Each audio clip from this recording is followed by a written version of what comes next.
Magandang araw mga kaibigan. Gusto ko lang magbigay ng reaksyon sa pinaka-latest vlog ni Fair Lady Maharlika, na kung saan may mga personalities na nag-attend sa Davao Rally na pinag-initan ngayon ng palasyo. Okay, sino-sino yung mga binanggit niya? Unahin natin yung tatlong abogado. Attorney Vic Rodriguez, Attorney Glenn Chong, and Attorney Harry Roque.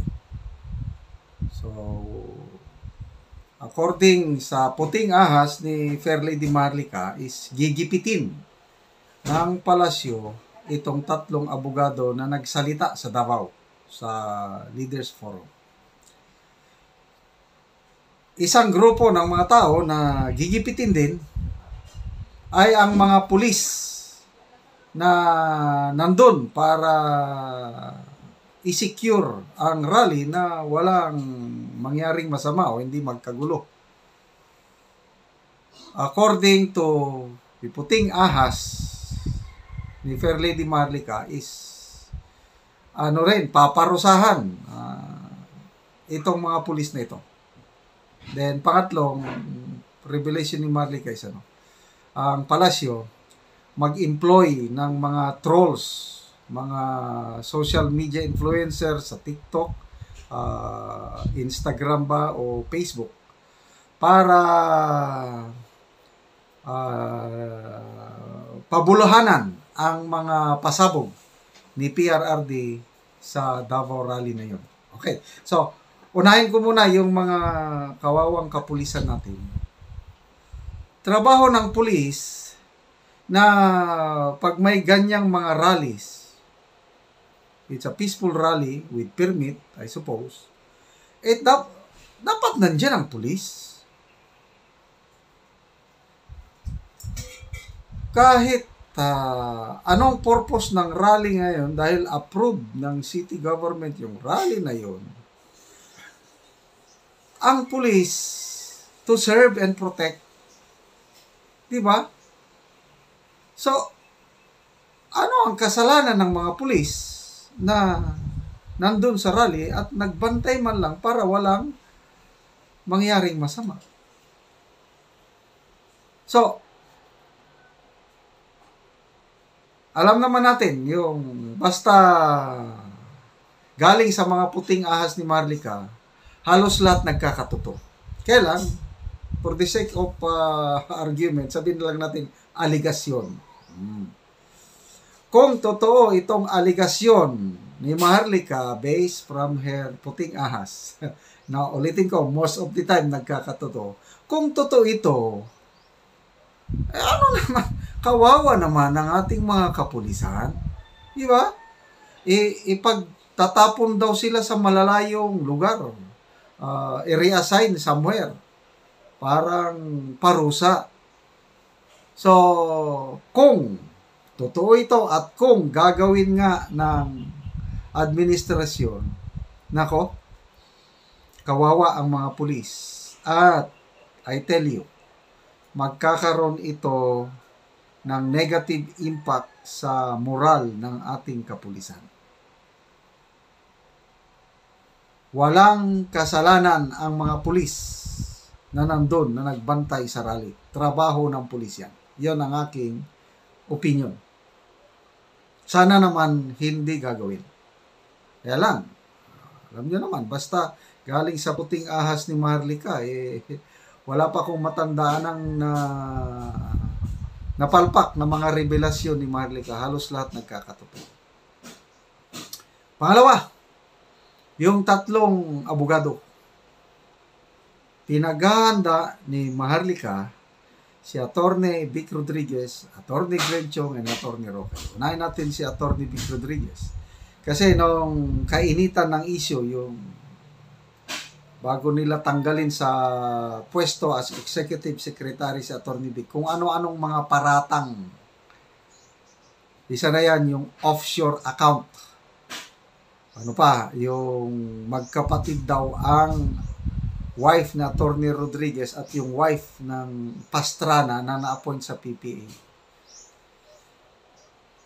So, tahimik lang noon si Atty. Rodriguez, but napag-alaman natin yung interview ni Marley kay Atty. Vic, wala palang relasyon whatsoever ang wife ni Atty. Vic at ang wife ng Pastrana na yun. Grabe, no? Lalo akong bumibilib sa karakter ni Atty. Vic. Hindi siya nagsalita, hindi niya dinipinsa ng kanyang sarili. Malinis ang kanyang konsensya, kaya nag-resign na lang. So ito, yung offshore account. Marami akong nabasang articles noon. Balita na ang daming nagkapera na daw si Atty. Vic dahil sa mga appointments. Lumalabas, pinabulaan na ng Atty. Vic, wala siyang mga offshore, hindi siya nagbiyahe, wala. So, baka sabi ni Marlica na baka gagawa ng paraan ang administrasyon mag-create ng fake account ni Atty. Vic sa abroad para yun ang i-highlight sa media. So yun ang isang birada kay Atty. Vic. But I tell you, itong lately lang na nagsasalita na sa Atty. Vic, after yung Davao Rally, ang dami niya ng interview. Lalo akong bumibilib,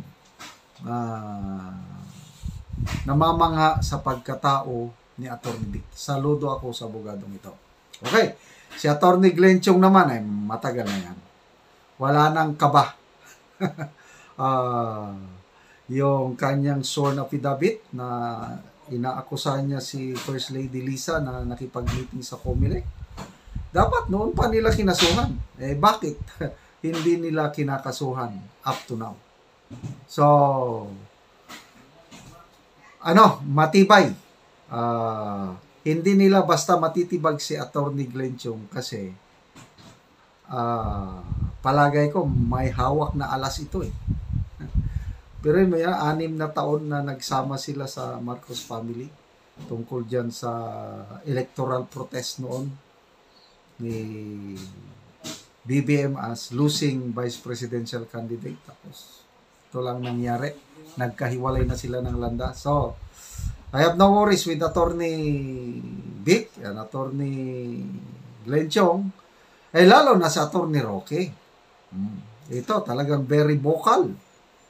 Kahit wala pa yung Davao Rally, nagsasalat talagang very outspoken na si Atty. Roque. At puros may katuturan ang sinasabi ng Atty. Roque.